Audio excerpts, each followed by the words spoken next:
Hi everyone, welcome back to Julia's story. Before we begin, tell us where you're watching from in the comments. If you enjoy this video, don't forget to hit like and subscribe. Sit back, relax, and let's get into the story. Night rain turned the city into a smear of red lights and tired wishes. I stood at the curb with a paper cup of coffee gone cold and 3 singles crumpled in my pocket like they were trying to hide. My shift had ended late. My feet had learned how to ache without complaining. The bus groaned up the block and opened its mouth with a hiss. Inside, the heater blew air that smelled like wet coats and penny dreams. A girl with glitter nails filmed herself in the window. A man with paint on his boots slept with his chin on his chest. The driver tapped the sign over his head with 2 fingers and did not bother to say it again. Exact fare only. He said it for a reason. The man in front of me, patting his hoodie pockets, had nothing to pat. Hood up. Head down. He was tall under the slouch, the kind of tall that tries to fold itself into smaller spaces so it will not be seen. He offered a handful of lint and a sorry. The driver's voice stayed level and hard. Off at the next stop if you cannot pay. The stranger lifted his face a fraction. His eyes were calm in a way that did not match the hoodie. His hands were clean in a way that did not match the night. He reached the same pockets again, as if the shape of a dollar might change under his fingers if he begged it. I could feel the last 3 bills pressing the inside of my pocket like buttons ready to pop. Rent was due in 4 days. Power in 6. The numbers were already chewing. My mother's voice lives in my head and hates it when my heart acts first. Save your kindness for the people who come back, she used to say. The stranger was already halfway gone. I slid the bills across the change shelf before my brain got to vote. $3. The driver stared at the paper like it was a joke and then at me like I was the punchline. He hit the lever. The door side closed. The bus lurched forward. The stranger turned. The hood fell back an inch and rain light caught on a jaw I had seen on a screen once, a sharp line that cameras like even when a man does not. He looked down at my apron. I had forgotten to take it off. Raina, the tag read in crooked print. He said my name softly, like he was testing how it fit his mouth. Thank you, Raina. No problem, I said, and lied to both of us. He moved to the aisle seat near the rear exit, hands folded, head bowed as if he were listening to the bus learn its own noise. Up close, the hoodie looked new enough to have opinions. The boots were wrong for a man who forgets his wallet, leather with a clean scuff like someone had tried on poor for a night and did not know how to wear it. A line of lighter skin at his wrist where a watch had been, then was not. The kind of ring mark money leaves even when it wants to disappear. I sat where I could see him in the glass. Rain ran down the window in slow silver lines. Neon slipped its hold and ran with it. The city looked like someone had dragged a wet brush through it and left the edges bleeding. I pressed my forehead to the glass anyway because cold reminds you that you are here. My phone buzzed once. My landlord does not like to waste words. Second notice. The number glared up like a dare. I slid the phone back into my pocket because nothing I could do on a bus in the rain would change arithmetic. The man in the hoodie glanced up when the bus jolted hard around a pothole the size of a promise. He did not reach for a pole. He had the balance of someone who knows how machines move. The driver cursed under his breath. The girl with glitter nails laughed at nothing. Someone at the front asked for the time and no one had it. The hooded man tugged the bell cord. Next stop. He stood and the bus stood with him for a breath, as if weight had opinions. He turned to me before he stepped down, and there was that one beat in a night when everything slides into place without asking. His eyes met mine. Calm. Measuring. Kind, but not soft. He did not smile because men like him do not bother to sell what they already own. I owe you, he said. You owe the bus, I said. He nodded once, as if the correction pleased him, and stepped into rain that hit him with both hands. The door folded shut on the tail of his hoodie. The bus rolled. The driver chuckled once, a dry bark that had learned how to flatter no one. "Kid," he said into the mirror, "you just bought a ride for a man who could buy this bus." I let the words sit on my lap like a wet dog. I wanted to laugh. I wanted to ask who. I wanted to claim I did not want to know. The driver shrugged his shoulder toward the curb where the stranger had already turned the corner. Streetlight found him under a canopy and pulled the hood back fully. For one clean second his face was a headline without its caption. I had seen that jaw under a banner once when a tower opened and the cameras ate the glass. Cole Mercer. Private tech money. Rare photos. A reputation for building things in quiet and breaking deals with a pen no one saw move. The bus hissed through a yellow that should have been a red. My stomach dropped with it. The heat blasted. The driver hummed like a man who liked being right. "You sure?" I asked, and then wanted to put the words back in my mouth. I have hated sounding impressed since I learned the price of it. He tapped the mirror again. Mercer. I drove his father to dialysis before anyone knew the last name. Some folks never forget how to ride with the rest of us. Some do. He looked like a man checking the weather when he said it. No envy in it. No prayer. I craned my neck just enough to catch the last of the hood disappearing into a doorway where a woman held a black umbrella and the dry air of a lobby waited to swallow a man whole. She said his name like old habit. I saw her hand come up, the small dart of a silver key card glancing the light. The hood went down. The door swallowed him. My phone buzzed again. Unknown number. One line that smelled like steam and espresso and mean timing. Nice move. Raina. Try it again. The name was not signed. The bus hit another pothole and my teeth snapped. I looked up. The driver's eyes stayed on the mirror. The rain got louder. The girl with glitter nails tried a new angle for her face and failed to love it. I pressed my palm against the $3 space in my pocket where paper had been a minute ago. It was empty and warm, like a bird that had left because the cage had been held open. I thought about my mother and her voice. I thought about my landlord and his numbers. I thought about the man in the hoodie turning under a canopy into a lobby with air that never deserves the word fresh.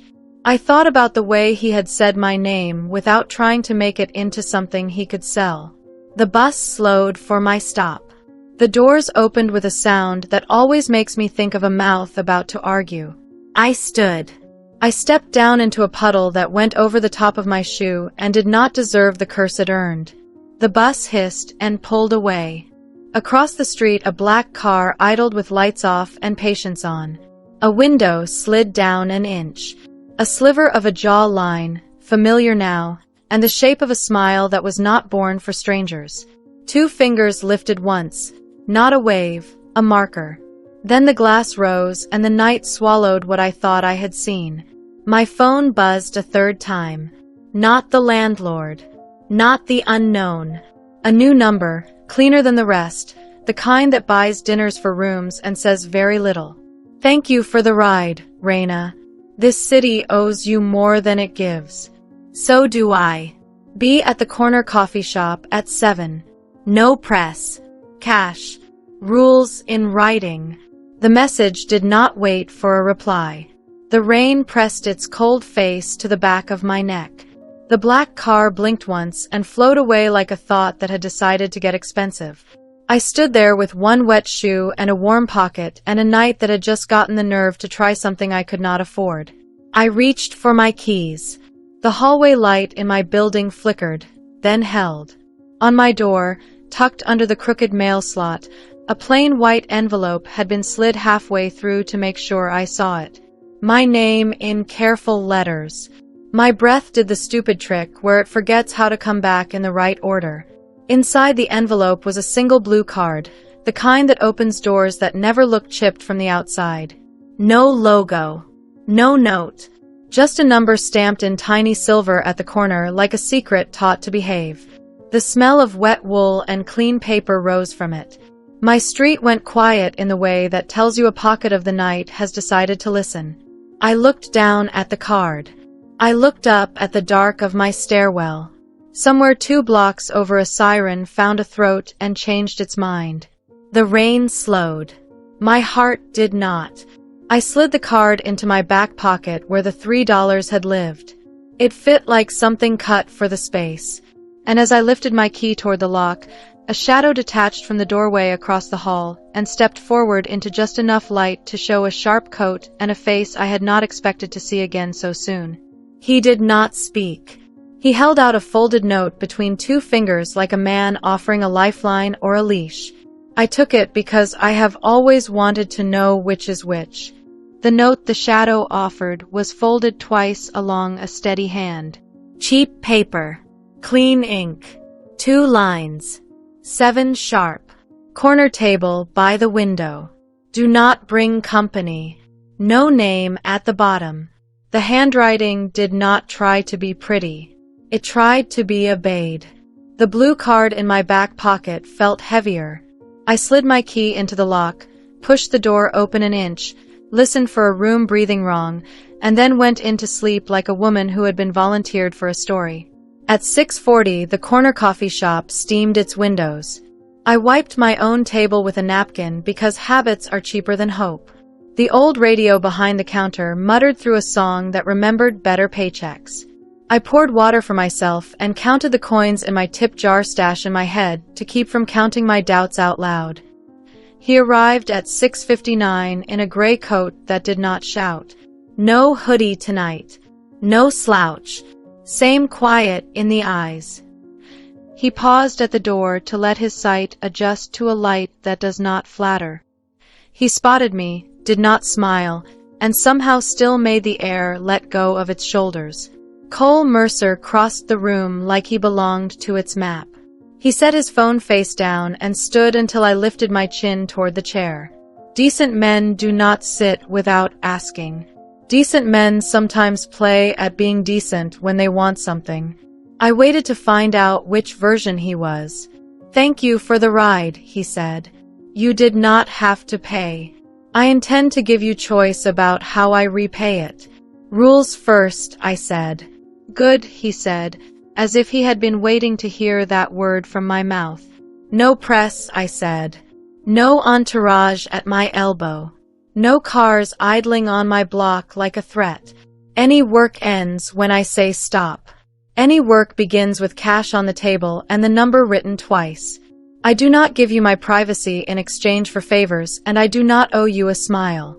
He nodded like a man hearing a song he knew in a different key. He slid a slim envelope across the wood. Cash. A week's pay in advance. A receipt already signed by no one who would be on a magazine. The amount was not insulting. It was not generous. It was a number that let a person breathe and still want more. He placed a second page beside it, typed in clean lines. Temporary assistant. 1 week. Task list controlled by me. No press. No public appearances. No name tags. No access to your home or your child or your private screens. Exit clause at your word. Boundaries enforceable. He had written enforceable like it mattered. I touched the envelope but did not take it. The blue card pressed my spine. He saw my glance. Side elevator, he said.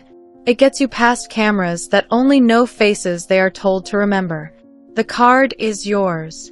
Bring it back when you are done or snap it in half when you want me to stop knowing where you are. You tested the city without your wallet, I said. Why? He did not flinch. I walk my drivers down every quarter and I ride alone once a year, he said. If I cannot stand with the heat on and the smell of wet coats in my nose, I do not deserve to order heat for other people. Also, a board meeting tonight will try to sell me on a product that claims to fix transit with a tap. I wanted to feel how it breaks before they feed me the shine. And you let a stranger pay, I said. I had cash in my boot, he said. I wanted to see if the rule at that hour was mercy or math. The driver usually chooses math. You chose mercy. It told me more about my city than the numbers did. The barista cleared her throat at the register, a sound I knew meant hurry. There are customers whose hands are already reaching. Cole stood, paid for 2 coffees and a plate of toast with a card so black it dragged the light down where it lay, then turned it over and ordered like a human. Drip for me. Oat milk for her. No extra charge and no commentary. When he sat again, he reached into his inner pocket and produced a small black notebook with a pen clipped at the seam. He printed 3 items in careful block letters. Calendar. Thresholds. Quiet. I raised an eyebrow. He lifted a palm. Calendar because you will run mine for 1 week, he said. Thresholds because I am hearing the word values from too many mouths and I want to see who actually has them when the lights are unkind. Quiet because a storm is coming and I need a person who will not add to it for sport. I have 2 shifts and 1 class, I said. I will not give you the hours that keep my light on. I do not want to make you poor in order to help me, he said. Work when you can. Come when I ask if you are free. If you are not free, say no. The door clicked open and a woman in a navy coat took a breath as she entered, eyes sweeping from the pastry case to the exit like a habit. Her hair was scraped back, practical and unsorry.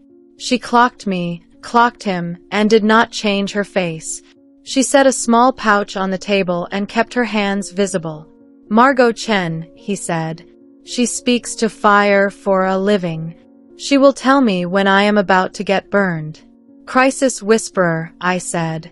Voice of reason, she corrected, and slid a folded sheet toward me. Not a non-disclosure, she said. A single page that says you can speak to a lawyer if I act like a man other women warned you about.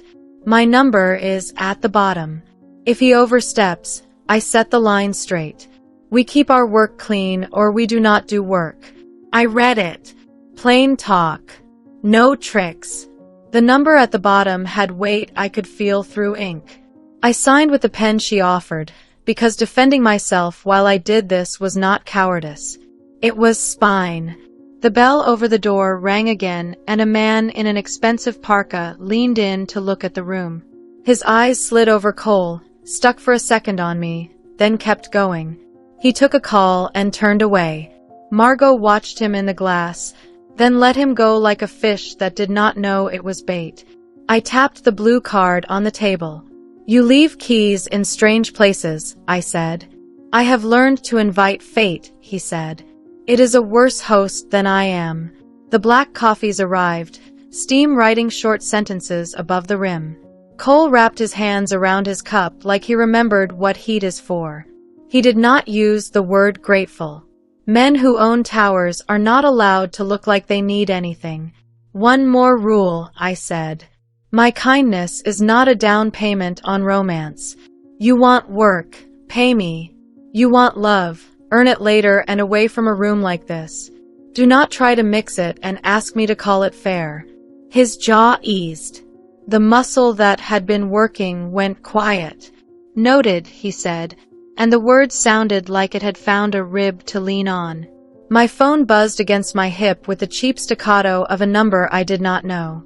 Nice move. Reina. Try it again. I set the phone face down. He did not ask. He reached for his notebook and printed one more word. Shadows. Margot slid a small plain phone across the wood. One line, one call, she said. Use this if the unknown gets brave. The moment you hit send it pings 3 of us and a friend with a badge. No name tied to it. No record in your pocket. Keep your own phone. We will not take the only window you have. I tucked the little phone into the inside pocket of my jacket and tried to ignore the relief walking up my throat. Outside, a black sedan idled half a block back with its lights off and its nerves on. I took a sip of heat and tasted metal under the coffee. Anxiety turns everything into coins. What is the project? I asked. He turned the notebook so I could see the 3 words. Calendar. Thresholds. Quiet. Calendar, he said, because investors will try to haul me across a stage tonight and call it duty. I want the rooms they do not want me to enter yet. I want the loading dock with the couriers. I want the service halls where people do the actual work. You get me into the places that tell the truth. You have the card for a reason. Thresholds, he said, because I am tired of the word values being a wall decal. You watch who lies with their eyes and who lies with their hands. You tell me later when we are somewhere with bad lighting and better bread. Quiet, he said, because someone next to me likes to play with gasoline. If this turns into a house on fire, you leave. You do not try to help me hold the roof up. Breakfast line bent around the pastry case. The manager tried to pretend he was not counting the bills that would not be enough. Cole glanced at the bakery case and then at the barista and lifted his black card with 2 fingers. Whole room, he said. On me. No names. I opened my mouth to argue. Margot kicked me under the table with the gentleness of a woman who did not want me to waste my outrage on the wrong moment. He is buying 15 minutes of goodwill to pay for the next hour of war, she murmured. Let him. A little boy in a red coat squealed like a whistle when his hot chocolate hit the counter with extra dots of cream. His mother covered the smile with her scarf and failed. The room warmed by 1 degree. It mattered. Cole stood. He held out his hand. Not as a claim. As a clock. We go, he said. The door chimed. Street air slid in with a shiver. I palmed the blue card. My phone buzzed again. Unknown. 2 words. Smile. Raina. We stepped into the morning that had decided to be steel. The black sedan across the street pulled down the block like guilt. Margot peeled away in the opposite direction with a walk that said, try me and see how your day goes. The side elevator in Mercer Tower hid behind a wall of frosted glass. The blue card thought for a second and then allowed itself to be clever. The panel flashed green. The door opened on a car that smelled faintly of lemon and money. Cole did not touch my back to guide me in. He did not have to. I knew how to step into things I could not afford with my head still on. In the mirror over the buttons, I saw a woman in a white coat glide from the main lobby toward the bank of public lifts. She carried a silver umbrella like a weapon that had learned to sit still. Her face belonged on a billboard, not because it was perfect, but because it knew how to be read in 10 floors. She looked up. Her eyes met Cole's reflection and then mine. Her mouth did a small shape that billions of dollars have taught certain women to make. Juliet Vale. Fiancé. Public love. Private weather.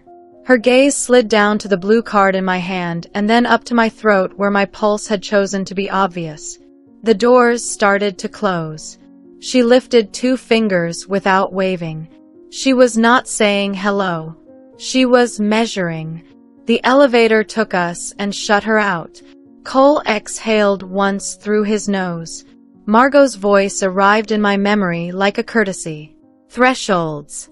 A soft bell. 4 floors. The doors opened to a corridor of glass that held its breath. A man in a dark suit who knew all the names tried to look as if he had not been waiting for this exact moment. Mr. Mercer, he said. The board moved your 10 o'clock forward. Surprise. I felt the blue card heat my palm. My phone trembled against my hip with a fresh message that landed like a match in dry grass. Do not look away. 2nd floor service hall. Now. I glanced at Cole. He read my face like a good chart. He nodded once. He told the suit we would be right there. Then he turned to me, only me. Side stairs, he said. The service hall tells the truth. Bring your eyes. We stepped out while the boardroom sucked in air for a performance, and the woman with the silver umbrella sharpened her smile by the main bank of lifts. I pushed the door to the service hall. The hinges sighed. The smell of copier heat and spilled toner and real work hit my lungs like breakfast. A cart rattled somewhere out of sight. A shoe scuffed the floor. I followed the sound. At the turn in the hall, a man in a maintenance shirt looked up too fast and palmed a red folder behind his back like a child who had learned to cheat. His name patch said Edwin. The folder corner flashed Mercer Tower letterhead and something that looked like a signature line in pale gray. He stared at me. He stared at Cole. His eyes got the shape of someone choosing who he was. And from the other end of the corridor, a heel struck tile, precise and bright. Juliet's perfume arrived a second before her smile. The service hall kept its own weather. Copier heat. Sour coffee. The light from a vending machine that made everything look a little guilty. Edwin froze with the red folder half hidden, his eyes doing the kind of math that counts exits first. Juliet's heel clicked closer. Perfume lifted and drew a straight line through the air. Cole stepped between me and the corridor mouth without making it a show. He did not raise his voice. "Edwin," he said, "does that belong to you?" Edwin swallowed. His badge hung crooked. His hands were clean the way hands get when they have just done something they are not sure they believe in. "Mr. Mercer," he said, "I was told to take this up to the boardroom and hand it to the chair. No stops. No copies." "By who?" I asked. He flinched at my voice, then looked at the floor. A woman in a blue coat. She had a silver umbrella. She did not give a name. Juliet turned the corner like a scene changing. Her mouth shaped surprise beautifully. It would have fooled a different morning. "There it is," she said. "I have been hunting for that all hour. Thank you, Edwin. I will take it." She extended her hand, a small command with diamonds on it. The red edge of the folder glowed against the beige of the hall. Edwin shifted his weight toward her, then toward us, stuck on the hinge of a decision. I stepped forward first because some doors only open when a woman who is not welcome pushes anyway. The folder was warm. My fingers slipped under the flap as if to pass it, and in that heartbeat I saw what lay on top. Addendum. Same font as the last contract I had filed for the coffee shop landlord. Softer footer. Gray page number that did not match the ink above it. My stomach learned a new cliff. Juliet's eyes flicked to my hand. A smile arrived to cover the part of her face that had just changed. "Give," she said. "Not yours," I said. For a breath, the corridor held three kinds of gravity. Cole's patience. Juliet's poise. My grip. "Mr. Mercer," she said, still smiling at him, not at me. "We are late. The board is waiting." That is a standard housekeeping addendum. "Edwin, thank you. You can go." Edwin did not move. He looked at me, at the folder, at the man who paid him every other Friday. Cole kept his tone mild. "Open it, Raina." I did. Page 1. A line dressed like policy. If moral questions attached to the founder by credible rumor, operational control transfers to an interim steward named by a majority present. No proof. Rumor. Named by a majority present. An immediate seat for a consultant listed on the attached schedule. The name on that list made the light in the hall feel fake. Juliet Vale. Consultant. My throat went cold. I flipped 2 pages and found the signature section printed but blank on his line, ready on the other. Footer misaligned by a whisper. Press marks on the lower right where a machine had hiccuped. The kind of details busy rooms miss. The kind of details a barista sees when a morning rush tries to pass off yesterday's milk as fresh. I looked up. Juliet had stopped smiling. Only the part of her face that cameras love still held. Standard housekeeping, I said, and I let the words sit in the hall like a wet dog. Cole did not touch the paper. He looked at Juliet. That tiny look men like him prefer to keep private. The one that asks, which version of you am I speaking to? She did not blink. She lifted her chin a degree. The addendum insulates you, she said. Market stress loves whispers. This gives the board a way to hold the company steady if gossip acts like gasoline. Damon pitched a version of this to 3 firms last quarter. We softened it. You are welcome. Damon. The rival with a smile that sells knives as kindness. I felt my pulse thud against the blue card in my pocket. Margot's word came back at me like a warning. Thresholds. Edwin cleared his throat, a small, brave sound. The woman who gave me the folder said to avoid the front desk. He said to Cole, voice low. Something about eyes that like to count. She told me to pass it in the service hall. The service hall tells the truth. I had said that to myself a minute ago. Now the hall stood up and agreed. Cole's phone lit face down with a calendar alert. Board o'clock. He did not look. He kept his eyes on Juliet and moved half a step so the light from the vending machine hit the folder page. He never raises his voice, Margot had told me. Watch what he chooses to touch and what he chooses to let burn. I slid the top sheet free and saw faint impressions on the page below, like words had been pressed hard and then lifted. I angled the paper under the vending light, and the ghost of a name came up like a bruise. Interim Steward. Initials only. D.P. Damon Pike. The air in my chest turned to glass. I felt the old anger that poor women learn to carry like a second spine. Not for romance. For theft wrapped in manners. Juliet's smile cracked 1 millimeter. Barely enough to notice. Enough to count. Give me the folder, she said again, softer now and pitched for me alone. You do not know what you are handling. You are right, I said. That is why I will not let it travel without witnesses. A door opened behind us with the shiver of a machine trying not to scream. A man in a dark suit appeared with a hasty calm of someone who has been told to fetch a storm. The board is seated, he said. We are ready for you, Mr. Mercer. Miss Vale. Cole nodded to Edwin. Thank you. You can go. Then he looked at me. We walk this to the table together. No copies.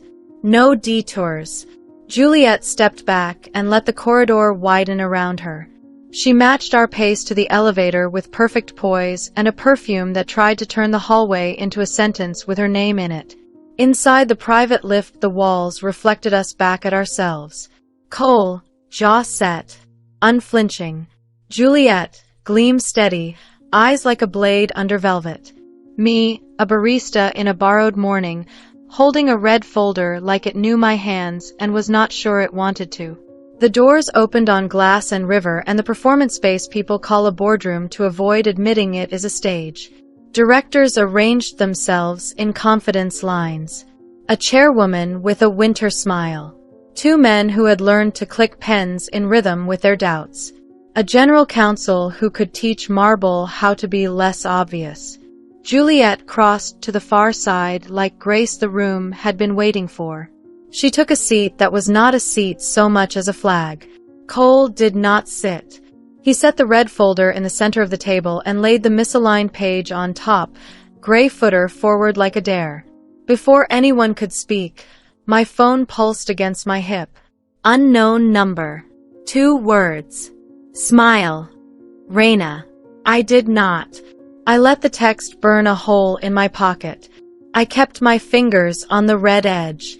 Margot appeared at the glass like a shadow that had paid admission. She did not enter.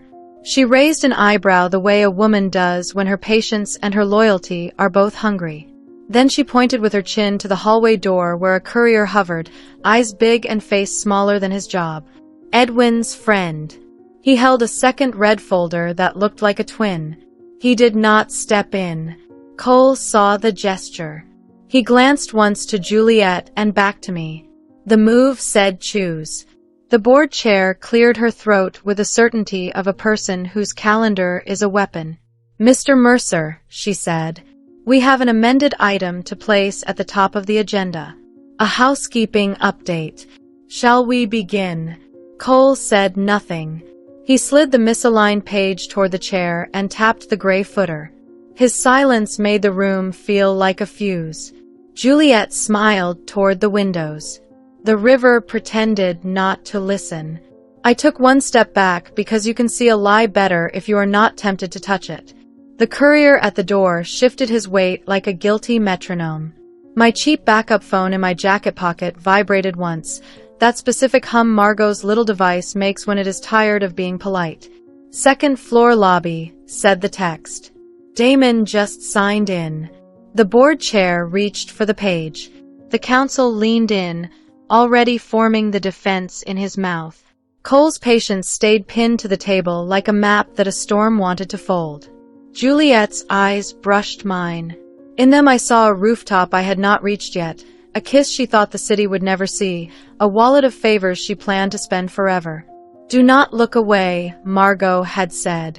I did not. And as the chair's fingertips touched the gray footer, the hall door eased wider. Damon Pike stepped through in a suit that was religion to some men and a knife to others, his hand on a silver pen that always seemed to be just arriving where damage needed a signature. His gaze found Juliet first, then Cole, then the red folder under my hand. The river went quiet under the glass. The room did not breathe. I felt the blue card heat in my pocket like a small alarm. Damon smiled with his mouth and not his eyes. "Morning," he said.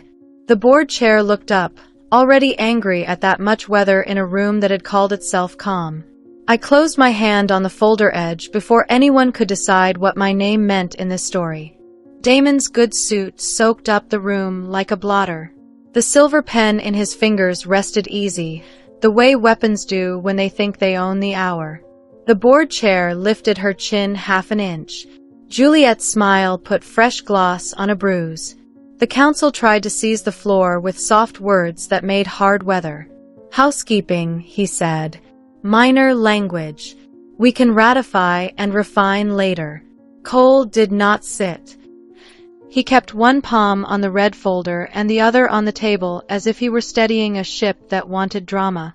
He did not look at Damon. He did not look at Juliet. He looked at the gray page number and waited for the room to read the trick they had planned to pretend did not exist. The chair skimmed. Her eyes snagged where mine had. Rumor triggers. Interim steward. Consultant list. The misaligned footer learned to speak under her lashes. She drew a breath that had edges. Before she could use it, a phone lit in front of her with a message that made her mouth flatten.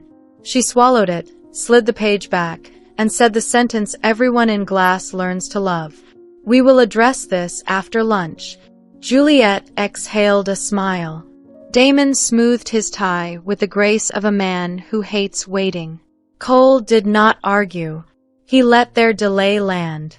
He let them believe they had won a minute. Then he nodded once like a judge with time and turned to me. "Walk," he said. We left through the service hall because showy exits feed the wrong mouths.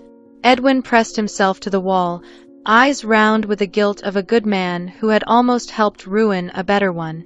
I squeezed his shoulder. He nodded, close to a bow he did not owe me. In the private lift, Cole kept both hands on the railing.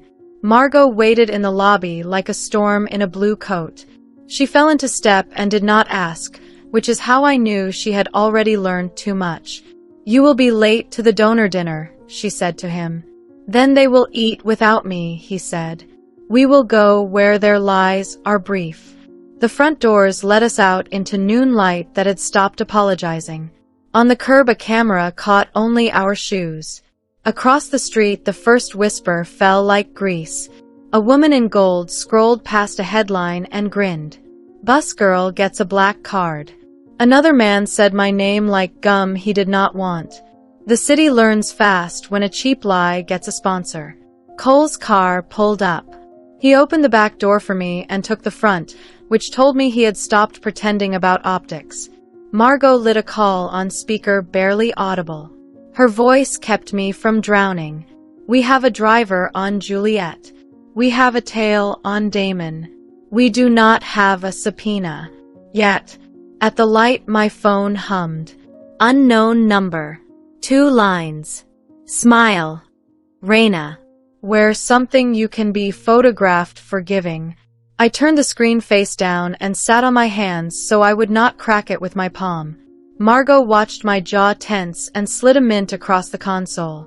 "Suck that," she said. "Not for breath. For noise." Mercer Towers donors filled a riverfront ballroom by 4, hungry for steak and story. Cole let them wait. He walked me through a loading dock that smelled like diesel and truth, past an open freight where a courier scanned the same red folder a second time. The screen read failed. Copy blocked. Someone had finally earned their pay. On the mezzanine, 100 phones lifted toward a sparkling arch. Juliet stepped through it on Cole's arm in a photo posted by a magazine that lies pretty for a living. His face in that frame was yesterday, taken at a different charity, repurposed by an editor who understood speed. The caption read, "A love built on giving." Comments bloomed. Hearts, rings, the usual dehydration of thought. A woman near the bar read it aloud for the table. "That bus girl is trying to climb." The word girl hit my spine like a cold nail. Cole saw the screen, saw the timestamp, saw the trick. He did not ask me to be brave about it. He checked his watch, not to count seconds, to count moves. We cut through a hotel kitchen where men in white turned heat into money. A pastry cook squeezed sugar roses with hands that made miracles and rent. When she saw my face, she saw what I was carrying and did not reach to take it. She nodded once and set one rose on the edge of a tray like a secret. In a side salon, the board's donors drank Mercy dry. Juliet stood with a cluster of wives and demonstrated how to laugh without moving her eyes. Damon leaned at a door with his pen like a lollipop. When his gaze landed on Cole, it widened just enough to show that a plan had changed handwriting. Margot brushed my sleeve with a knuckle. "Your name is in 3 text threads already," she murmured. "A bus fairy. A gold digger. The girl who paid to be noticed." She tilted her head toward the far corner. "The one that matters is worse. Jolene's private circle. They trade stunts. You are the stunt." Jolene ran a gossip account that ate marriages for breakfast. Her girls wrote captions before their nails dried. Across the room, one of them lifted her phone to get a full frame of me. I turned so she got my ear, not my face. The angle can save you when truth is not ready to. Juliet drifted toward us on a ribbon of perfume. "Raina," she said, as if she had known me for years. "Thank you for escorting my fiancé." The last word came out like a script cue. She kissed the air by my cheek and left a dry glitter on the shoulder of my coat that made me want to scrub my skin. Damon stepped in with a grin he had built in a mirror. "We are putting the finishing polish on a partnership we think the market will love," he told Cole, as if I were not there. "Some restructuring. Some stewardship refinements. The word consultant makes people angry, so we are calling it companion expertise." Companion expertise. Men invent phrases when ordinary words start to stink. Cole did not reply. He let Damon say too much. He always does. It is impolite and extremely effective. A waiter floated past with flutes. A string quartet sawed at something hopeful. Jolene's girl captured a boomerang of Juliet's wrist, clinking a glass, and added text that tasted like perfume. "Love wins again." My cheap phone trembled. Margot's burner. One line. "Hotel Aurelia. Back corridor. 10:15. Margot leaned closer without moving her lips. "The clerk likes tips more than silence," she whispered. "Their room is on a floor where cameras forget to blink. We will not be lucky twice. We need to be good once." Across the salon, the board chair raised a glass and said a sentence that meant nothing. Counsels smiled like paintings. Investors checked watches over their rings. Cole gave none of them a headline. He stepped into the toast so the cameras would capture his face under the lights and said 3 words that made the room decide he was a gentleman. To the staff. The cooks in the hall applauded with their shoulders. The quartet missed a note and pretended not to. Juliet hid a wince by sipping. Damon's pen tapped his palm, counting breaths until whatever came next. After the toast, Cole's security lead appeared at his shoulder with a whisper. A car at the service entrance. A detour for optics. The lead shot me a glance that said he had earned the right to hate surprises. Cole placed his empty flute on a tray and turned to me as if we were discussing the weather. We do not touch the board until we have a camera that does not blink, he said. He left by the obvious door so donors could think they had asked him a question. I left by the wrong one because women with aprons always know where the wrong doors live. In the corridor, I passed a mirror and saw a version of myself I have loved and hated. Jaw set. Hands steady. A good coat that does not pretend to be more than it is. The girl from the bus wearing a face that could watch a storm and not ask it to slow down. On the street, the rain had turned to mist, the city's kindest version of bad news. The driver idled in the alley that feeds the Aurelia like a throat. We slid in. The car took a route I had never noticed before, a crease between two buildings where steam rose from a grate and hid money. My own phone buzzed. Not unknown this time. My landlord. I let it buzz until the sound turned into a small drum. The driver glanced at me in the mirror, not pitying. Taking inventory. A woman who needed this to be more than a stunt. Margot's voice came through the car speaker without the courtesy of an introduction. The hotel has 2 working corridor cameras on that floor, she said. One outside the ice machine. One facing the stairwell door. The desk rotates the archive every 7 days. Tonight is day 6. If we miss it, the tape eats itself. We will not miss it, I said, and I heard how I sounded. Like a person making a promise to her own name. At a light, Jolene posted a new clip. Me in the salon at the edge of the frame, the caption dragging me by the hair. Bus girl levels up. Her comments ate empathy like candy. Someone wrote my address wrong. 10 replies corrected it. That wrong frightened me more than the right would have. It meant they were invested. We braked in the service bay. The lift hummed a note that wanted to be kind and failed. Cole did not touch my back. He let me go first because the person with eyes goes first. The corridor smelled like bleach that had given up and cheap wine. At the end of the hall, a little red light blinked above a door. The stairwell camera. The other red light pulsed near the ice machine like a heartbeat behind plastic. Margot met us at the corner in a coat that could make the night move. She had a key card she had no legal right to own and a look that said she had a moral license for it anyway. The clerk likes tips more than silence, she repeated, and held up a thumb drive no bigger than a blessing. Copy and go. We do not pause to admire our work. The ice machine thumped once like an old man coughing. A door down the hall clicked. A housekeeper in white vanished around a corner. Far off, an elevator dinged the way doors do when they have learned to expect lies. My cheap phone shook in my pocket. Edwin. His name popped on the screen because I had saved it 10 minutes ago, superstition and gratitude. The board just added a surprise item to the evening session, his text read. A vote to adopt an interim steward model for emergency rumor control. Juliet's vocabulary, smoothed by a lawyer. Damon's initials whispered under it, twice. Cole read over my shoulder without touching me. He nodded once.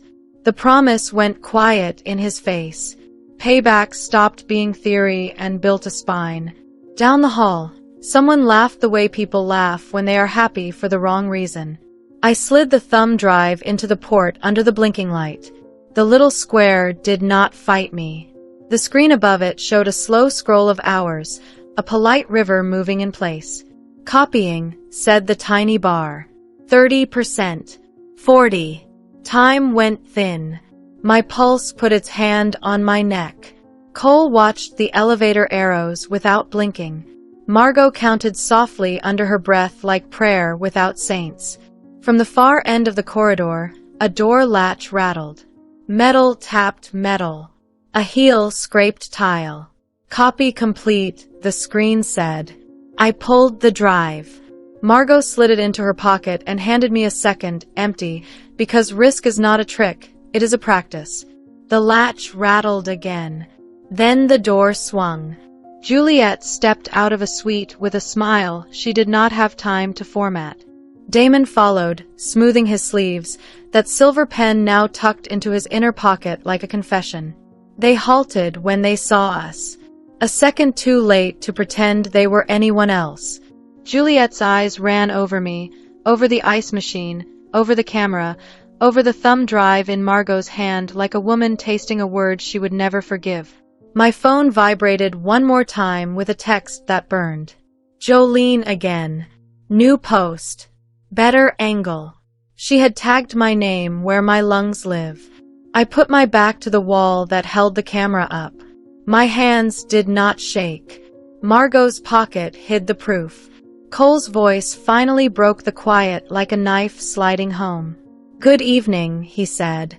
Behind them, the elevator doors slid open and a pair of donors in black tie stepped out of a wrong floor as if the night had asked them to bear witness. The corridor learned a new kind of silence and held it like a lit match. Good evening, Cole said, and the corridor swallowed his voice like it knew it mattered. Juliet fixed her smile and tried to make grace do labor. Damon slid his hands in his pockets as if he had invented pockets. The donors in black tie blinked twice, then stared like people in a museum who just realized the painting is a mirror. Margot gave me a look that meant do not spend extra courage here. I felt the thumb drive warm in her pocket like a pulse we had borrowed. Juliet recovered first. She rested 2 fingers on the doorframe behind her, not touching, claiming. That room is a donor suite, she said, gentle enough to bruise. We were thanking a guest for an early pledge. A deadbolt clicked behind her like a laugh that had swallowed itself wrong. Damon eased a step forward, chin tipped, voice polished. We will take any questions in a setting fit for nuance, he said to Cole, and let his eyes brush across me as if I were the expense line that had learned to talk. Cole did not blink. My questions sit fine on tile, he said. His gaze drifted to the red glow of the stair camera and back to Damon's silver pen peeking from the coat. You chose the wrong floor for privacy. The donors shifted, embarrassed by their timing and delighted by their timing. One lifted a phone and then remembered his wife. He lowered it and pretended to look at the carpet. Juliet angled toward me, perfume arriving at my throat before her words did. Raina, she said softly, like old friends who never were. This will go badly for you if you keep playing reporter. I let the sentence land on the tiles. I did not move. Margot's knuckles brushed the back of my sleeve, a tether to the part of me that pays rent before it pays for rage. We are finished here, Margot told them, voice velvet wrapped around wire. Enjoy the rest of your evening. Wear comfortable shoes. She turned. I turned with her. Cole turned last, not slowly, not fast, like a man who knows not to donate his back to a story. We took the side stairs down with the rhythm of people who had learned to breathe underwater. In the car, silence sat between us like another passenger. Steam lifted from the street grates. Margot cracked the window and let the night in, then tapped a message into her little plain phone without looking. The clerk is waiting, she said. No questions, just numbers and a drawer full of tips to make 30 seconds forget it existed. The motel lived 2 rivers away and 10 rungs down. Yellow sign, buzzing like it owed money. Lobby glass scratched by keys and small arguments. Air that smelled like pine from a bottle and guilt from a mattress. I saw the clerk before he saw me. He had the posture of a man counting shifts instead of days. When he clocked Margot's coat and Cole's face, he stood straighter and swallowed his price. She put a crisp band on the counter and a thank you on top. He put a thumb drive in her hand and a sticky note with a timestamp that made my scalp tingle. Same floor. Same hour. 1 hour earlier. Camera on the inside of the stair door, angled wrong because the mount had been tightened by a bored man with a butter knife. It pointed at the kick plate at the bottom of the fire door.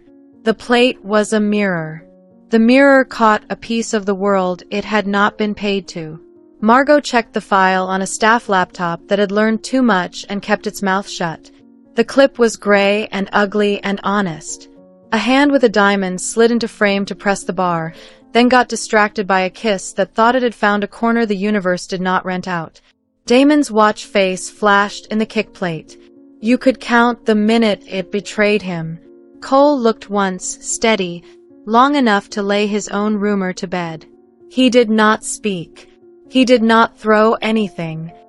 He let the truth lower his shoulders by 1 degree and no more. We copied twice. One for a cloud that belongs to people who fix things quietly. One for a drive that would go to a safe with bolts that enjoy their job. The clerk wiped the desktop with a napkin and kept his eyes on the cash as if shame could be avoided if it was not looked at directly. When we stepped back into the parking lot, the night had thickened. A streetlight flickered like a lie, running out of breath. My phone buzzed in my pocket with the cheap rhythm of a number that liked to stand just out of reach. Smile. Reina. The city loves a rise and loves a fall more. I slid the message to the edge of my brain and let it sit there like a splinter I did not have time to dig out. The driver pulled up with the engine already low because he had learned, tonight, when to let quiet do the work. In the back seat, Cole spoke without looking at me. You went alone first, he said. To the other hotel. That was reckless. You tracked my phone, I said. That was not quiet. He turned his face just enough for me to see the line near his eye that appears when he is working out how to say a thing without losing his throat. I will apologize when we are safe, he said. I would rather you be angry than gone. The sentence did not ask for forgiveness. It made room for it later. I swallowed something sharp and let the car move. Margot checked her little device. Jolene posted again, she said. New caption. Bus girl runs errands for a prince. Her comments are learning your name like a dare. Let them, I said. Names are teeth if you use them right. City blocks unspooled. Mercer Tower rose out of the street like a promise it had not kept yet. The private lift accepted the blue card like a dog who had finally decided I was allowed on the couch. On 20, the service hall greeted us with copier heat and vending light like a friend who is ugly and loyal. June, the night tech with the pulse of a hummingbird and the spine of a fence post, waited with a cart and a cable. His hair was damp from stress. His hands were steady because he had learned how to stay useful when truth rattled the room. He took the drive. He plugged it in. The wall screen breathed and brought up a frame that would teach men about debt. Carpet with a tired pattern. Kick plate mirror. Diamond. Watch. Mouths that forgot a world. He scrubbed and paused until the timestamp, the reflection, the ring, the pen in Damon's pocket, the elevator ding bleeding under the door, all lined up like confessions that did not realize they were confessing. Outside the glass, the board's donors streamed to cars that would take them to kitchens that would serve them second dinners. Upstairs, the big table set its jaw for an evening session. My cheap phone vibrated with a new line from Edwin. They pulled the vote forward, he typed. Interim stewardship at the top. Door locked. No cameras allowed. Cole saw the text over my shoulder. He nodded once. Margot was already moving, her coat finding wind where none had been. She spoke into air and 3 hands on 3 floors started opening doors that had been told to stay shut. June wrote the file name to a white label with a marker that had earned a status it did not ask for. He looked up at me and offered the pen. Sign it so a liar will cry. I wrote my name slow so I would not tremble. Reina. My long is steadier than it has ever been. Cole stood close enough to be a shield without making me need one. His voice dropped into that careful register only a few people carry without destroying it. I cannot offer you anything that looks like comfort, he said. Not yet. But if you want out, take it now. Keep the money. Keep the card. Keep your name unburned. I heard tired muscle in his mouth and a kind of care that does not try to turn itself into a poem. I shook my head once. I do not do almost, I said. Margot killed the lights in the lab and handed me a fresh jacket without a logo. Her eyes were fierce and kind. You stand next to him and you speak plain. Leave the dressing to vultures. When they cut your hours online, keep your rhythm. We will find you a new shift if the old one forgets how to say please. We moved. The service stair hummed under our steps. On 30, the air sharpened. The boardroom door sat at the end of the glass, throat like a mouth that would love to eat us if we gave it the excuse. The new chairwoman's shadow crossed the lights once, then stilled. My phone buzzed a final time before the door. Unknown. 4 words. He will not choose you. It caught my breath because the word choose is a blade in certain rooms. I put the phone back in my pocket without answering so my hands would have something else to do when the glass opened. Inside, the table had been set for a clean kill. Red folder twins on a silver tray. Counsel seated with the look of a man who condenses harm for a living. Damon at the far end, silver pen waiting to write a future that did not belong to him. Juliet on the side as if humility had a price tag. Oliver Grant by the river, gaze on the black water like a man counting exits on every bridge. The chair lifted her pen. Mr. Mercer, she said, we will begin with the interim stewardship vote. There was a sheen under the words that meant hurry. Get it done before the world changes its angle. Cole did not sit. He set our drive on the table with a small click that sounded like a trigger. June's feed bloomed on the glass like a wound telling the truth. The room saw a tired carpet and a metal plate and a kiss that did not belong to anyone's press release. The diamond flared. The watch confessed. The timestamp matched the rumor the board had paid extra for. Phones tilted. Pens stopped. Someone whispered, "Oh." Outside, the river pretended not to have heard. Juliet did not flinch. She is built of stillness and training and an honest devotion to her own survival. Damon smiled the way men smile when they are choosing a last lie. Oliver did not move at all, because certain predators survive by measuring the weather until the blood dries. The chair's pen touched the pad and then lifted and then touched again. 2 directors looked at one another and saw their careers flicker like a bulb about to quit. A shadow filled the doorway. Not security. Margot's friend with a badge under his coat and a line across his face where sleep had not been. He did not enter. He let the badge breathe in the light and stay unnamed. The chair cleared her throat. She did not call a vote. Not yet. She turned to me. Ms. Flores, she said, you started this by paying a fare. Finish it by naming what we are looking at. The words landed in my chest like a drum. I stepped forward into the light that had been used to make other women small. This is not love, I said. This is leverage. This is a board buying a rumor and using it as a blade. This is a man who thought a pen could steal what a promise could not keep. This is a woman who walked 2 rooms at once and told both they would survive. The glass held my voice and did not drop it. June zoomed to the reflection in the kick plate and paused where the second hand crosses the ring. You could hear the tiny scratch of the marker on the drive label from the lab as if it had followed us here to be brave. Damon lifted his pen. He opened his mouth. And from the corridor behind us, a heel struck tile, precise and bright, and a new voice, cleaned of perfume, said my name like a sentence about to become a headline. Raina.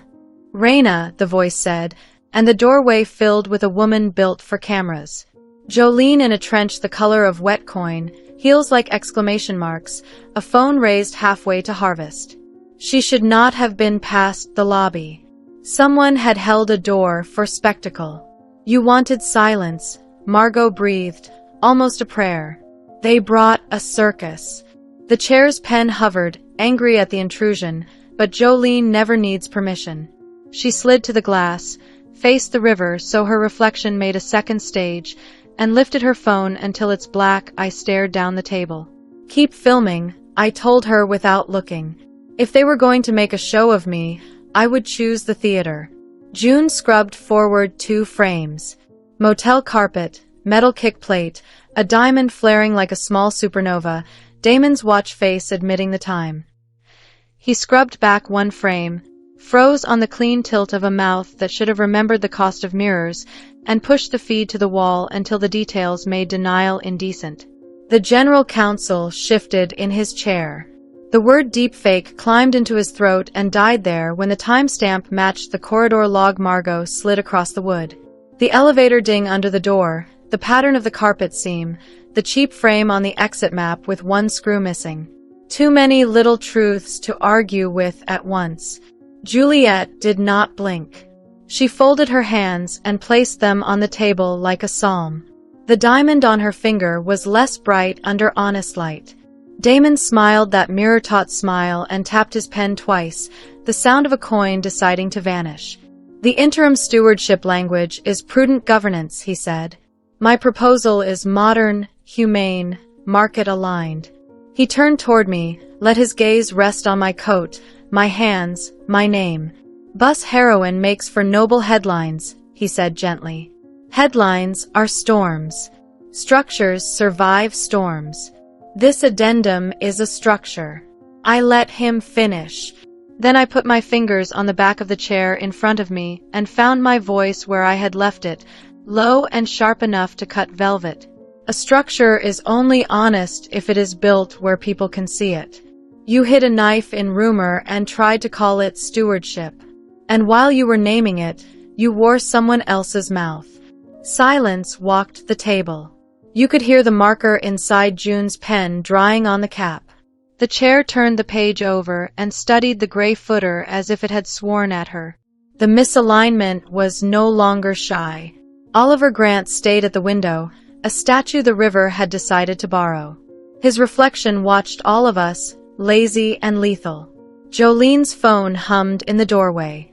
Live, she mouthed, delighted, and panned to catch Juliet's jaw. Trending, trending, trending. Margot shifted half a step to place her shoulder between Jolene and me, ruining the view by exactly enough. The chair set her pen down. We will not vote a rumor into law, she said. Not tonight. Relief did not move in my body. The room had taught me that safety is always a rented hour. Damon did not flinch either. He tipped his head as if he had anticipated the angle and kept a second blade in his sleeve. Fine, he said. Then let us balance the record. He tapped his wrist. The wall changed without June touching a key. A new clip swallowed the screen, this one brighter, smoother. Me at a doorway with a key in my hand and a laugh in my throat, Cole behind me. The camera angle was domestic, the light the warm lie of a lamp above a couch. The caption burned across the bottom, the way poison writes its own conclusion. After hours. The air went cold enough to ring. The image was thin and hungry. Me, head tilted, Cole close, my door ajar, his hand lifting and then not touching. The cut ended before a context could draw breath. Jolene's mouth opened the way a story does when it smells its own meat. June swore, a small word that fit in his palm. Not our building, he said. Different trim, different hinges, your door swings left. He pointed so the room could follow. This one swings right. That lamp is a brand that overexposes red. You can see the smear near the top edge. A studio used it last year for influencer reels. He scrubbed frame by frame. On 3 you could see the ghost of a boom pole shadow in the top corner, the thing amateurs forget because their hands are shaking with joy. On 5 the door jamb showed a chip pattern in a repeat that betrayed a loop. A neat little counterfeit built by people who have never paid a locksmith. Juliet's lashes lowered and lifted again. The room wanted to believe the lie because lies like this save powerful men all the time. My stomach stayed still. Margot raised her hand and kept it there, the signal she uses when she wants a crowd to remember it is human. Do not punish her, she said, calm as rain. This is artifice. He looked tired because he was tired. She laughed because people who have nearly drowned laugh when breathable air arrives. If you weaponize a woman's mouth for a vote, at least pretend to be original. The chair's pen ticked once against the pad. Enough, she said. We set the addendum aside. Counsel, draft language to preserve the record. We reconvene in the morning for removal motions as needed. It should have ended there. Instead, Oliver turned from the window, slow as winter, and tossed his voice into the center of the table like a coin that had bought cities. There will be no morning if you do not feed the market before it wakes, he said. We have 2 funds on the phone waiting for a headline that says calm. They will take calm, or they will take your valuation and run it through a meat grinder. Pick your supper. Cole finally looked at him. They measured each other like 2 men who have cut deals in rooms without oxygen. I will not buy calm with a forged clause, he said. Oliver smiled without teeth. Then buy it with a spectacle that reads as contrition and discipline. Your fiancé steps back. Your rival apologizes for interfering. The board announces a review committee with a name that makes journalists clap. Everyone keeps their wrists. Juliet turned her face an elegant degree toward that word. Fiancé. Her eyes found mine over the rim of a glass she did not drink from. The look was almost gratitude for a humiliation she could sell later. My cheap phone throbbed in my pocket. Edwin. He had never texted me twice in 1 hour. Floor 2, he wrote. Lobby press just crowded past security. They are here because someone promised them a show. Jolene's live blew up with hearts and knives. Her comments scrolled the way floodwater runs when a sandbag fails. Bus girl breaks a home. Bus girl gets a ring. Bus girl gets a lesson. The city was already writing me into a parable it thought it owned. Margot leaned in so only I could hear. You say what you came to say, then leave me the aftermath, she said. I will mop the blood with paper and make it stick. I stepped to the end of the table and looked at the red folder instead of anyone's face. The truth sat there, brash and flimsy and expensive. I put one finger on the misaligned footer and let the quiet lengthen until even Jolene stopped loving her own noise. He will not choose you, the text had said. This was not a romance. This was a ledger. My voice belonged to me and to the $3 that had started the night, and to every woman who has been told her mouth is a weapon only when it inconveniences a man. You will not sign this, I said to Cole, and the room felt that I was not asking. You will call the vote to table the addendum, and you will do it with a sentence nobody can edit. Then you will pay your cleaners for the hours they lose while you pose next to chandeliers. Then you will step out there and say the thing you keep almost saying. That your house learns from the people who ride the bus, not the ones who try to own it. Cole's jaw eased, just barely. The chair lifted her pen like a judge lifting a hand to silence a room. Motion to table, she said. All in favor. Hands rose. Damon did not raise his. Juliet did not vote because the vote did not belong to her. Oliver did not move because statues do not need to. Carried, the clerk said, and wrote something that would have a day named after it in a newsletter if the world had humor. The door behind me blew open on bad air. The press surged, corralled and gleaming, a dozen microphones spearing the light. Security had failed politely. Jolene slipped sideways and held her phone just high enough to keep my face in frame while she caught Juliet's diamond with her other eye. A reporter shouted my name like a summons. Another shouted Cole's. Damon palmed his pen and looked ready to write a lie for dessert. And over that swell, from a corner where the sound lay down and listened, a smaller voice rose, clean and raw and stubborn enough to survive this room. Mom! I turned.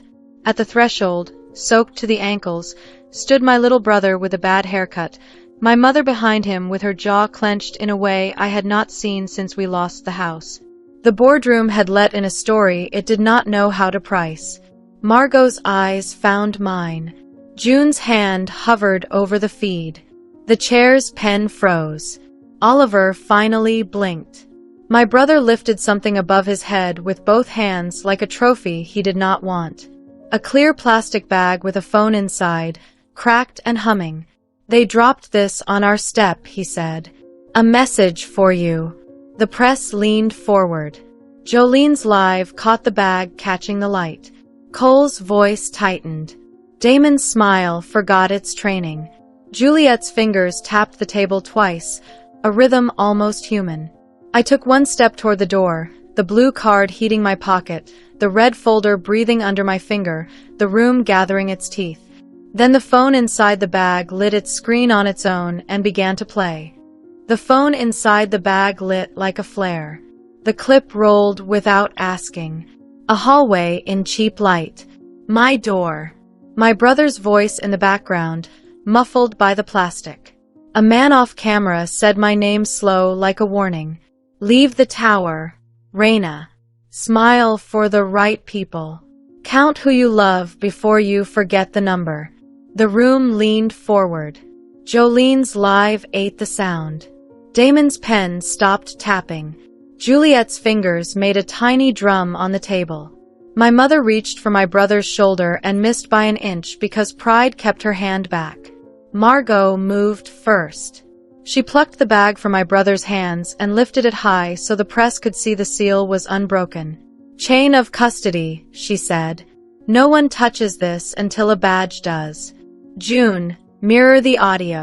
Track the hiss. Find the room tone." June ran it through the wall speakers.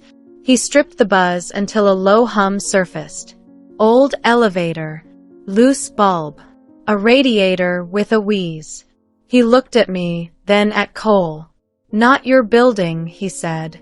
"Wrong groan on the pipes." He pointed at a faint clink under the voice. "That is a freight gate, not a stairwell. Someone filmed near a dock and dragged your door sound over it like a blanket." Jolene panned to my mother and found nothing she could sell. My mother stared at the glass until it looked away. The chair rapped her pen once, an old-school sound that made the press behave. Security finally remembered its job and eased the cameras back with soft hands and firm shoulders. Cole stepped to the door and placed his body between my family and the room without touching them. He spoke to my mother like a man raised by someone who taught him please. "I am sorry you were brought here," he said. "You will not be bothered again tonight." He turned to his lead. "You escort them. You stay until a friend with a badge replaces you." The badge nodded and moved. My brother gripped the bag with the phone one last second. He looked at me as if I could promise anything. I placed my palm on the bag through the plastic and said what we say when Mercy is busy. "I have you. Go." They left. The boardroom exhaled. The cheap clip shrank to a square in the corner of the screen and then died. The river outside resumed its lazy black. Oliver flicked a glance at the door and then down at his watch. "Feed the market," he said, "or it eats you." Cole did not take the bait. He looked at the chair. The chair looked at me. Margot's eyes found the clock on the wall and made a decision for all of us. "We do this clean," she said. "No chandeliers, no lies. A rooftop. A mic names spoken with teeth. The clerk. The courier. The maintenance man. We build a spine and let the city measure it." Juliet smoothed her skirt like she was ironing history. Damon slid his pen back into his pocket as if it had never been dangerous. The chair adjourned with a sentence that sounded like steel. "We reconvene in the morning for removals. Preserve every scrap."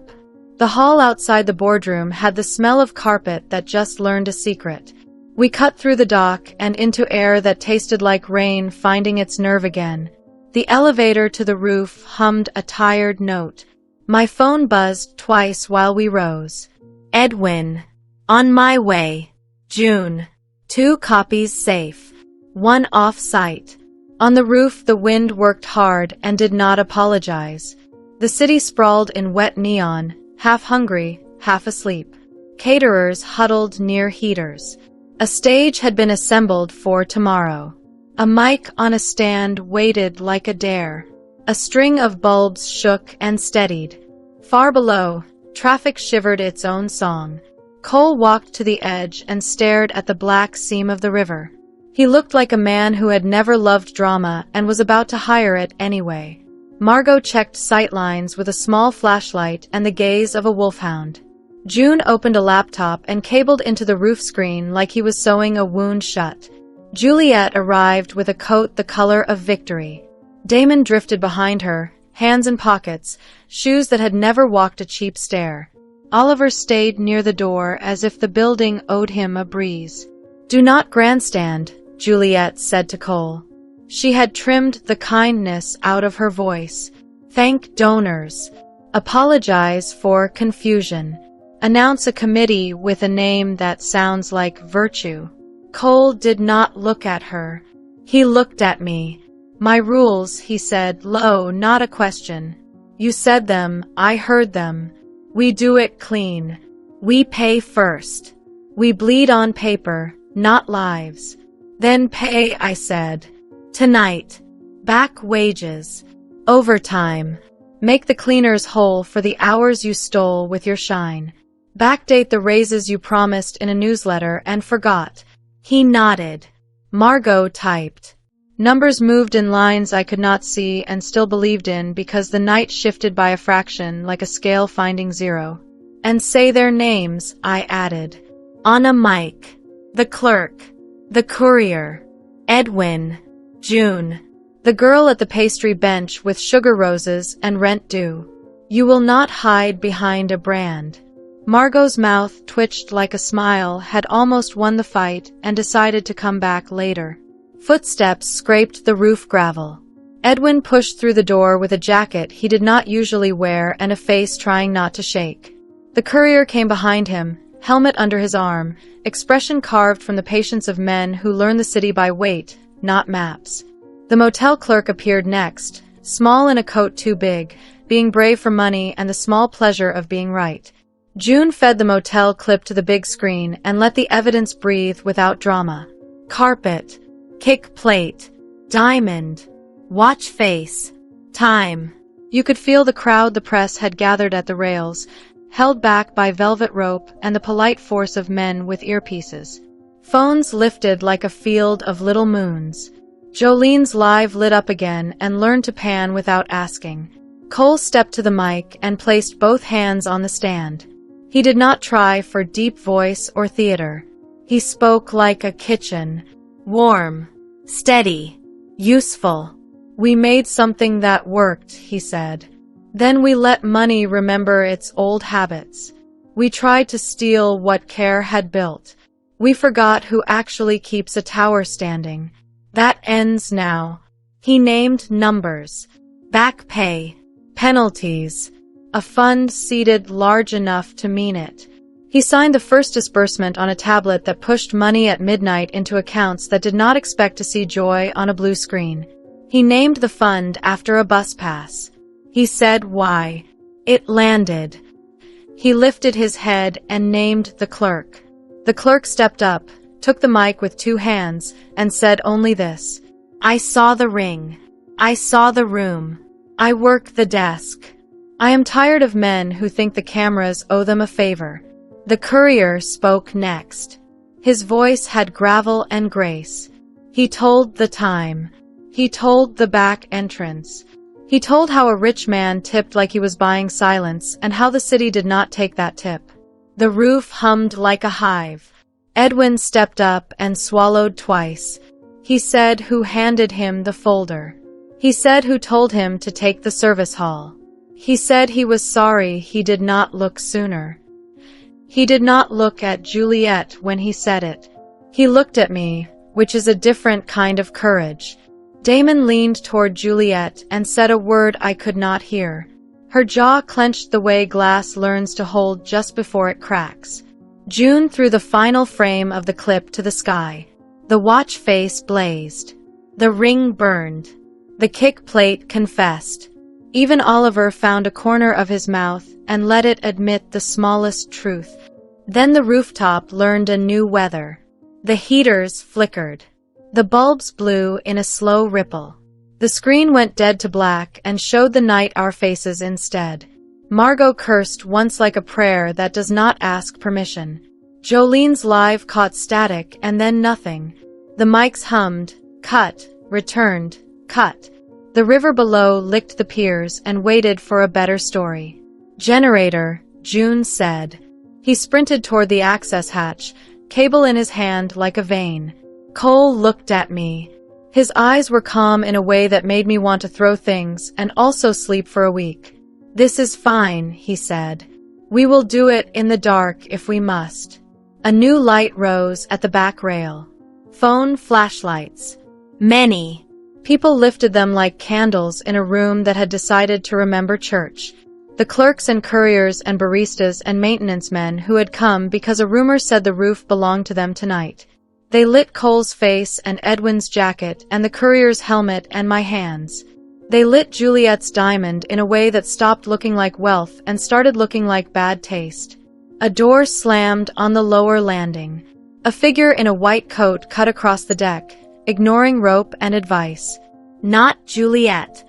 Another woman with rain in her hair and fury under her nail beds. She pushed through the press, climbed the step, and threw a small red book at Damon's chest. It hit with a sound like paper finding bone. He flinched. The book fell open on the boards. Notes. Times. Room numbers. Cash pickups. His initials. Her handwriting. She stood there shaking and said one line in a voice that had no need to be pretty. You told me I was your friend. The crowd went still. Oliver shifted at the door. Margot exhaled yes through her teeth and waved the guard to hold the back gate. June yelled power, power, almost there. The bulbs whispered and tried. My cheap phone trembled against my hip. Edwin again. Lobby filling. Security buckling. A third party just arrived downstairs with a case and a smile. He typed the name like a knife. The investor. The bulbs flashed once like a shrug and died again. The phone lights brightened to make up the difference. Damon barked a laugh with no music in it. Juliet lifted her chin and found poise in the dark. Cole leaned into the mic that did not know if it had a job. He opened his mouth. He had one chance to turn a wind. And from the stairwell door behind the stage, a slow clap started. 1, 2. Polite. Vicious. A silhouette stepped into the circle of phone light with a case in one hand and a voice you could spend a city on. Good evening, said the investor. Shall we see who still owns this roof? The investor carried the slow clap like a torch. 1, 2. Polite. Vicious. Phone lights swung toward him and made a circle around his shoes. The case in his hand gleamed like a simple truth pretending not to be a trap. Good evening, he said. Let us see who still owns this roof. Margot's chin lifted a fraction. June's voice rose from the access hatch like a promise almost ready.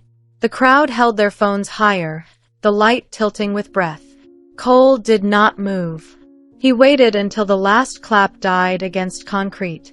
You brought a case to a roof, he said. I brought a signature to a spectacle, the investor answered. He set the case on a cocktail table and flicked the tabs. Papers breathed cold. A lease rider. A security notice.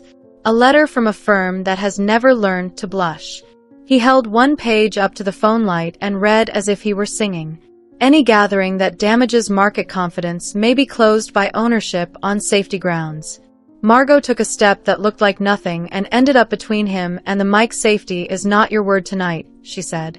It belongs to the people you spooked at a doorstep. The investor smiled, well-fed and empty.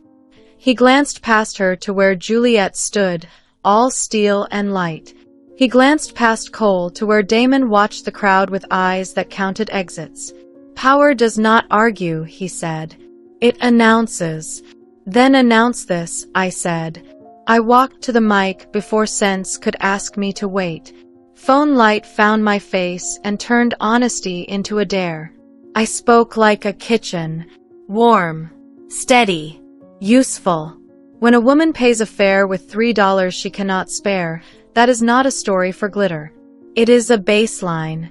When a company builds engines from that strain of care and then tries to steal the name that wrote it, that is not growth. It is rot. And when you threaten families to win a vote, you turn a city into a witness. A ripple moved through the phones. The investor's mouth sharpened. "You are a barista," he said gently, like a correction that thinks it is charity. "I am the person your numbers forgot to count," I said. "And tonight we are what this roof is full of." June's shout knifed up through the hatch. "Power!" The string of bulbs woke in a wave. The screen flared back to life and threw the kick-plate kiss across the night like a billboard that had paid its own rent. The mic steadied. The sound found its legs. The crowd's phone lights did not drop. They lit us anyway, because people know when light is a vote. Cole stepped beside me at the stand. He did not take the mic. He spoke into it like it belonged to the room, not to him. "Our workers will be paid tonight for hours this company forgot to honor," he said. "The fund for bus passes is live. The accounts are credited in full. We are done asking for applause at dinners we do not deserve. We are done trusting rumor to do our work." Margot held up her small device and tilted it so the press could catch the numbers. Transfers leaving. Transfers landing. A city map built from deposits. Cole kept going. "Damon Pike interfered with our house and lied about the shape of it," he said. "Effective now, he is barred from our floors. Juliet Vale has served as consultant and fiancé while conducting business on a floor with a camera that does not blink. She will not represent this company going forward. There will be no interim stewardship built from rumor. Tomorrow the board votes on removals in daylight. Tonight we will speak names that built the engine we ride." He called the clerk first. She stepped to the light, hands shaking, jaw set, and told the time and the knock and the diamond. He called the courier. He told the back entrance and the red folder and the tip that felt like a bribe. He called Edwin. He told the service hall and the umbrella and his apology, small and perfect and made of iron. The investor's case laid there with its mouth open and no audience left. He closed it with a click that wanted to be a gunshot and failed. "You are bleeding valuation," he said to Cole, quiet and hard. "Feed me calm, or I feed your company to wolves with better handwriting." Cole nodded as if the price had been explained in a simple invoice. "Then I will build with money that understands shame," he said. "And if that takes my tower down 3 floors, we will put up ramps where the stairs tried to be pretty." He reached into his coat and took out a white envelope with edges that had been touched by thought. Margot accepted it like a relic and read without dramatics, just enough for the phones to catch the bones. "Transfer of super votes into a trust that requires proof of worker pay before any major action. A clause that blocks any rumor-based control shift. A line that bars the board from appointing a steward who has a contract with any rival. A chair that rotates in crisis not to whoever whispers loudest but to whoever can show receipts for care." The investor stilled, not because he enjoyed the rules but because he recognized the technique and had not expected it here, under phone light and cloud. His smile went thin. "You are making yourself poorer," he said. "I am making my house harder to steal," Cole said. Damon barked a laugh that died quick. He turned to leave. A guard lifted one hand and pointed to the lower gate. Damon took the longer walk. His pen stayed in his pocket. The red book that hit his chest lay open on the boards, the pages lifting and falling with the wind like a mouth that had run out of lies. Juliet stepped forward at last. She did not plead. She did not blush. She laid both hands on the rail and looked at the river until her face learned how to hold. Then she measured me, not as prey, not as rival, but as a woman who had ruined her convenience and might do it again. "You will be eaten," she said, very soft. "Maybe," I said. "Not tonight." Jolene's live caught the corner of Juliet's mouth, finally slipping. Her followers slowed their knives to a crawl and tried to pretend they had been rooting for us all along. The city repositions faster than clouds. Margot took the mic and spoke with the rhythm of court that has decided to put the truth in a clean suit. A preservation order filed and granted. A list of names for independent review.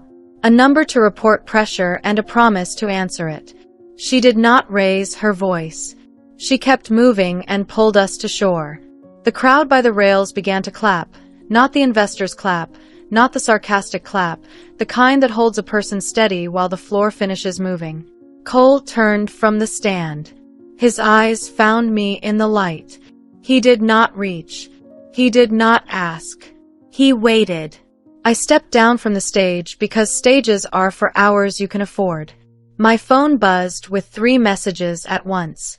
The sitter, safe. My landlord, revised payment plan in a sentence that admitted fear, not mercy. June, archive sealed, off-site done. The investor closed his case and left by the door that had always loved him. Damon went down the back stairs like a man who had finally learned where the long routes are. Juliet did not move for a full breath. Then she walked into the wind with her coat open. Diamonds look smaller when air refuses to flatter them.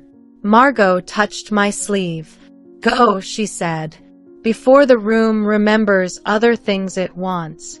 We took the service lift down with our chests full and our hands empty, which is the best version of that ride.